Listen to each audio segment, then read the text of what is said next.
those wonderful children that are going through this system, the CBC. Cha ya waziri wa elimu Ezekiel Machogu kuhakikishia Wakenya kuwa mtaala wa umilisi CBC umeimarishwa vilivyo, bado msukosuko unaendelea kushuhudiwa katika baadhi ya shule tulizozitembelea humo.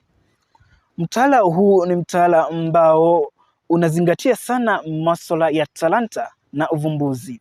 Wabunge hiyo jana katika bunge waliweza kusitisha vikao vyao vya kawaida na kuzamia ndani swala hili la mtaala wa CBC. This thing about CBC is something that really this house needs to make a serious recommendation and stand firm over it.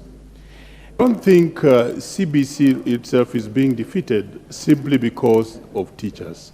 This is a very weighty matter that requires thinking through and not just blaming the teachers. And there are no teachers, honorable member, who are even teaching how to eat chicken. Thank you. Grade 6, who were supposed to graduate to grade 7, seated by the road, and they could not be admitted in school because they did not have school uniforms. They did not have some, things that are required, like several requirements. And when I asked for that form, what I saw written in that form as requirements for a student transiting to grade 7 shocked me. Things that parents cannot afford. Things that, like you're telling a grade 6 student, now you're transiting to grade 7, you are giving them serious, expensive requirements for a parent who was preparing to save money for Form 1. I think we really rushed this thing. There is need for the government to review this CBC thing. And I do not know where these people of the committee of, CBC or something, I don't know what they are doing. Where did they move? They did not even come. I think these people are sitting somewhere eating mandazi and then go there and do recommendations that are funny. Honorable Speaker, I implore on this House to find a way to reverse this system back to the system that we all know. And then we gradually start moving. We do it gradually. Equip our schools. Look here, as we are speaking here today, members of parliament do not have adequate funds for CDF. Today we have about 33 million. We are being told we need to do labs for purposes of JSS. The Minister of Education does not have money. Equalization fund is not sufficient across the country.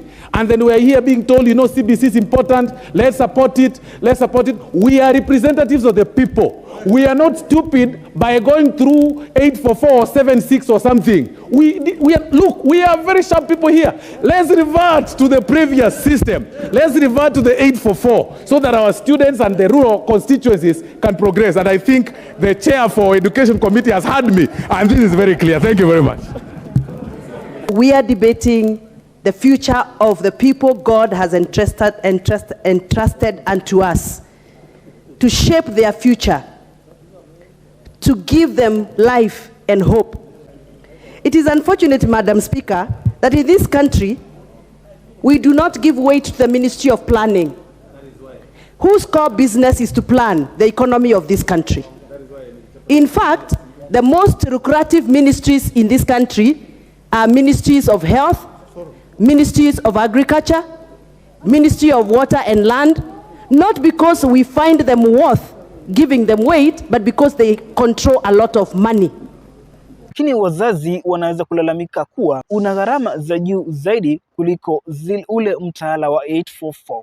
Lakini swala ni je, wanafunzi waliojiunga na junior secondary wataelekea wapi iwapo mtaala huu utaweza kufutuliwa mbali?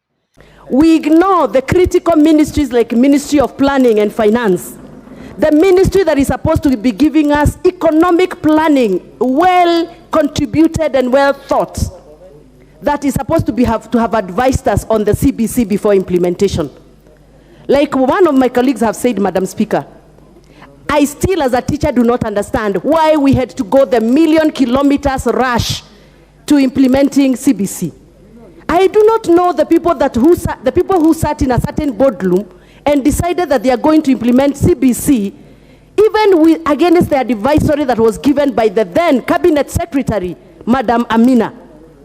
Madam Amina spoke very strongly against CBC implementation without thorough thinking and planning. Je, kuna mwanya wote ambao umesalia wa serikali ya Kenya kuweza kuhakikisha kuwa mtaala huo umeweza kuimarishwa vilivyo? Ni wapi kuna dosari? Ni nini ambacho kinafaa kufanywa ili mtaala uwe wa kuimarisha yule mwanafunzi ambaye anautumia? But I do not know the kind of motivation that was behind the so-called the government of the day, that we had to take a risk to mess a generation in this country by hurriedly implementing a system that has not been framed properly. Madam Speaker, as a mother, it pains me to walk into schools like in my constituency and find 4 learners in a school which is supposed to be a JSS center. 4 learners. How do we employ 4 teachers for 4 learners?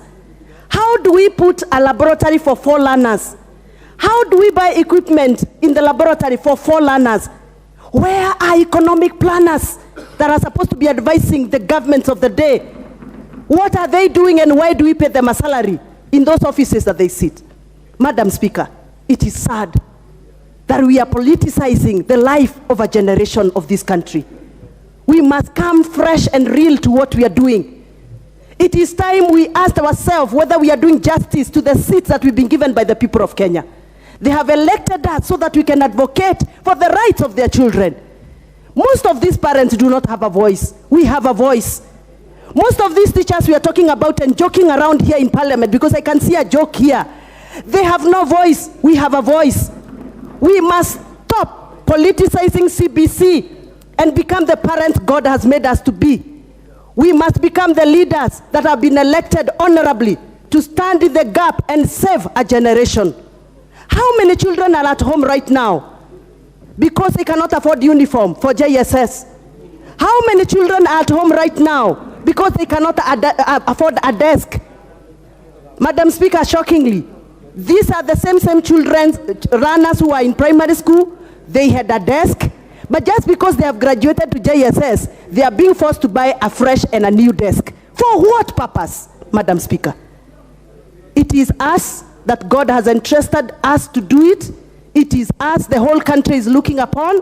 It is us who are supposed to advise, and we must stand in the gap and provide a sober direction for JSS. If we cannot be able to implement JSS, we would rather stop it and get back to the drawing board and look for a solution, because we are going to be asked by God, why did you not do what you're supposed to have done? I do not understand the rush. I do not understand the thinking behind JSS if we cannot be able to implement. Madam Speaker, please, I want to be heard. One day, one time, if we ever go to heaven, that we read there, we shall be asked a question. I don't know what you will answer as a member of parliament. Thank you, Madam Speaker. Wizara ya Elimu ni sharti izingatie swala hili na iweze kulichukulia kwa uzito. Ni haya tu kwa sasa kutoka Maseno, kaunti ya Kisumu. Jina langu ni Mwakoma Gabriel. This is the Gabriel TV.